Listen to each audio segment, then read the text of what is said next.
Okay, now let's dive in how to train an artificial neural network. In this section, we will go through three main points. The first one is how to prepare the training data for ANN.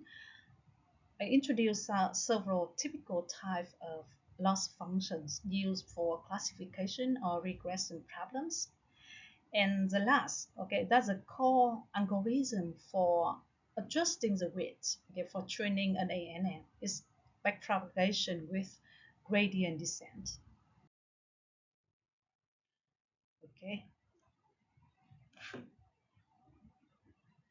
so in order to train a generalized artificial neural network, let's discuss the training process at a conceptual level. Here's how the label training data is modeled, how a loss function is used to quantify the error between the inputs and the predicted output, and how gradient descent is used to update the weights in the network.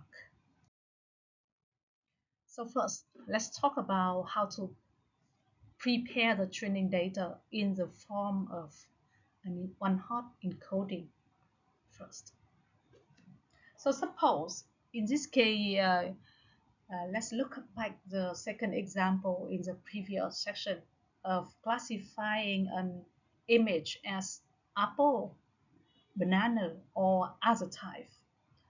Okay, so in this case, we will represent the labels here as binary vectors using one-hot encoding. And for one-hot encoding here in this case, you have three labels, so you design a vector of three dimensions. Okay, and if the first dimension receives the values of 1, it means the sample is belonging to apple.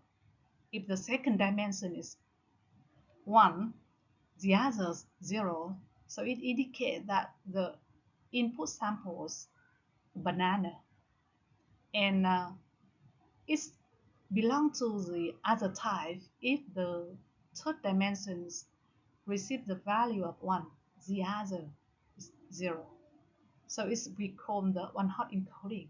So if you encode like this, so the sample here is apple, so the label should be in the vector form of 1, 0, 0, bananas 0, 1, 0, etc. So in order to have you understand how to train the model, ANN model, let me take the example 2 again. Okay, you make prediction, yeah, something like apple, banana, and other. So suppose the outcome of the first neuron in the output layer is 0.37, the second one 0.5, and the third one 0.13. So it means the output vector is like this. And because the second one here, the second elements in the vectors is a Huygens one, so the model predicts, ANN model predict the input as banana. However, the truth here is apple. So you know the model make wrong prediction, right? So how we can adjust the weights so that the model can make the better decision in later iterations.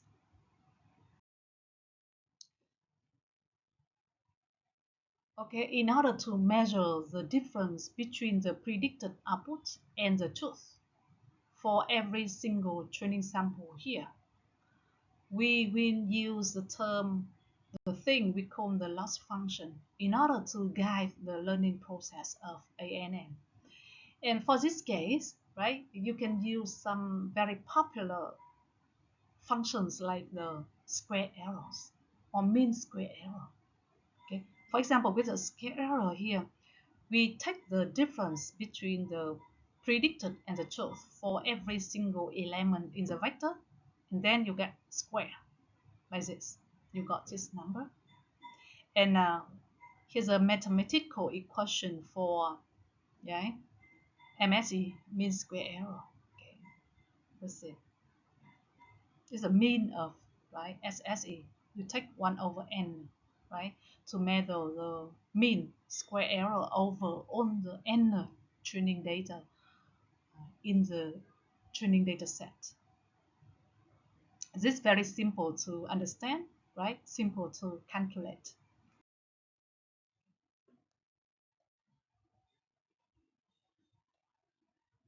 Okay, now referring to the plot on the left, if we compute the slope of the loss function, okay, the loss function might be SSE or MSE in the previous slides,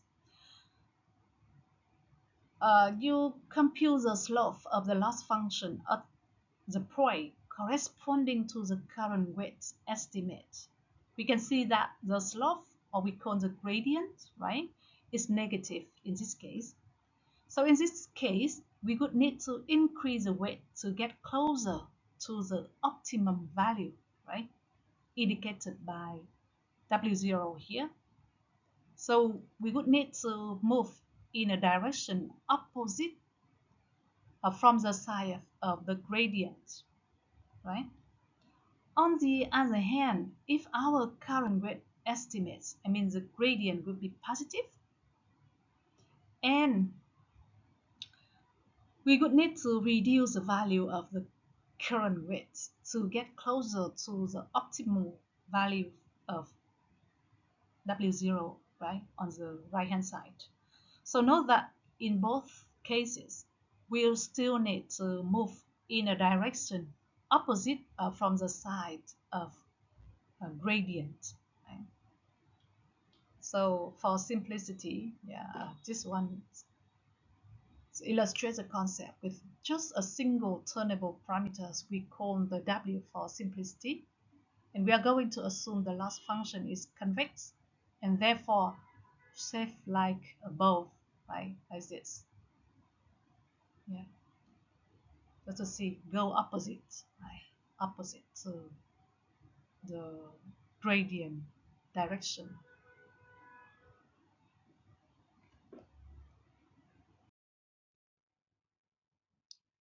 And here's a formula to update the weight, right, with the very simple calculation. The new weight equal the old weight, okay? So minus here is indicate the direction to move, right? Multiply with the learning rate, right? The learning rate here that determine how big a step to take, right? Like this, distance, how large it is.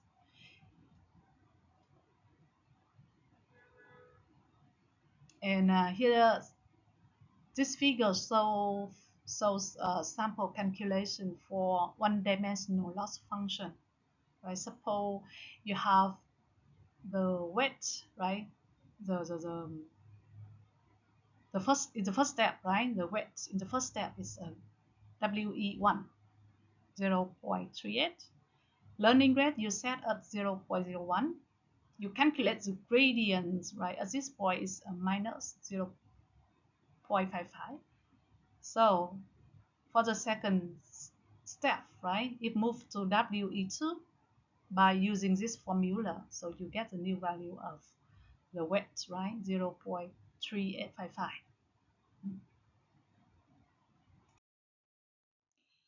And the learning rate it indicates so how speed, right, how fast the learning is, right, the learning is. And if you set the learning rate at low value, it means you have to go slowly to the optimal value like this. It takes time. If you want to boost the or speed up, right, so maybe you will set the learning rate at larger values, but you see it never touch the it might be never touch the optimal values fluctuates around the optimal value like this because your step size is too large, so it step over, right, the optimal value. So in practical experiments, right? You need to choose a reasonable, right, learning rate so that you can balance between finding the optimal value of learning rate and the training time, right? So that the model can converse quickly.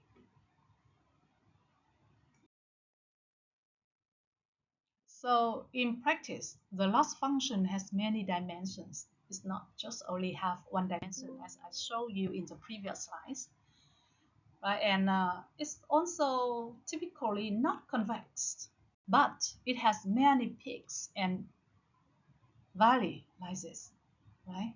So in general case, the slope of the loss function or gradient, right, also known as gradient, and it's a function of all weights in the network. Right? But the approach we still use in order to update the weights is conceptually the same, right, with the gradient descent. And with Python, right, later you try with, you can easily plot the loss through different iteration. We call the epoch. Epoch here is correspond to the updating the weights over on the training data set. Right?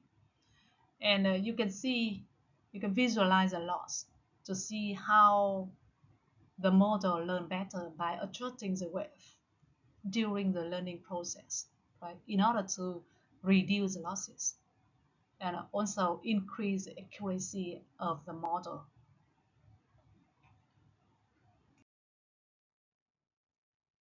Okay, now let me introduce a fancy example to illustrate how ANN actually work with calculating the gradient, updating the weights through several epochs, right? And for this one, I take from this link, right? It's a step-by-step backpropagation example with very, fancy visualization. You can try it, try to read, right? And enjoy, right? Um, how to train an ANN network by yourself.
Okay, and here the last slide will show you when should we consider to use neural network. And artificial neural network is highly recommended to use when the input is high dimensional, discrete or raw value. When the output is discrete or real value, it's also recommended, or the vector values, right? And a neural network can handle noisy data well.